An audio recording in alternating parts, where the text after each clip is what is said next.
আছে একজন একজন একজন একজন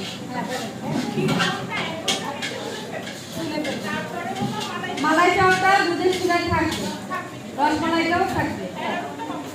অ্যারারুটটা হচ্ছে শুধুমাত্র এটাতে দিব, যখন দুধটা ঘন হয়ে যাবে 2 কেজিতে আমরা 700 গ্রামের মতো করব, তখন এটা বলক আসার পরে একটু অ্যারারুট পানি দিয়ে গুলে দিয়ে চিনি দিয়ে ভালো করে বলক আসলে নামায় রসমালাইটা দিয়ে দেবো।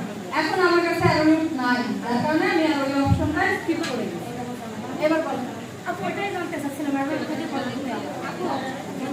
আর কারো কোনো কিছু বুঝি নাই বলেন।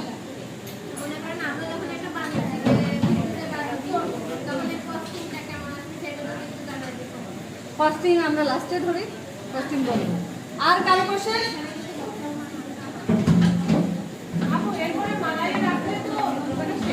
মালাই চপ রেডি, রসমালাই রেডি, শুধু এটা মাত্র ছড়াই দিয়ে একটু উপরে মাওয়া গ্রেড করে দিয়ে দেবো। এই কিরমনটা কিরমনটা কিরমন যদি আমি চাই আমি এভাবেই খাবো, তাহলে এইভাবে উপর থেকে মাওয়া গড়াই দিয়ে দেবো। অথেন্টিক মাওয়াটা দেখছি না আমরা, এই যে লাল মাওয়াটা, এটা উপর থেকে গড়াই দিয়ে দেবো। শেষ। এরপরে আমাদের কি বাকি আছে? স্পঞ্জ রসগোল্লা তো নরমালি ইয়া হবে, আর হচ্ছে চমচমটা। হ্যাঁ,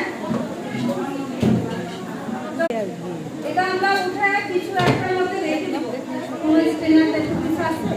এই ট্রেটা, হ্যাঁ এই ট্রেটা, এই ট্রেটা, হ্যাঁ হ্যাঁ গরম লেছে গরম আছে।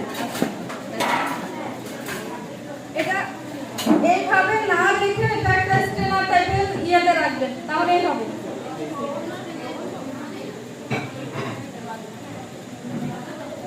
একদম ঠান্ডা হতে হবে। হ্যাঁ হ্যাঁ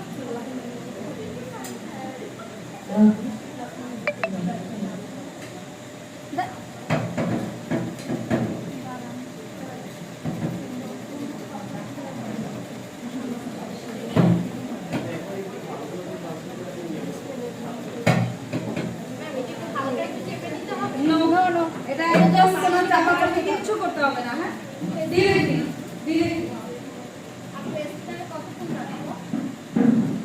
শিরাটা 10 মিনিট ধরে রাখা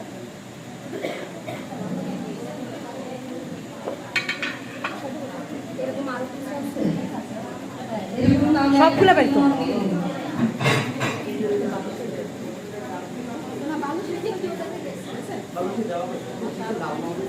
ওই যে ওইটা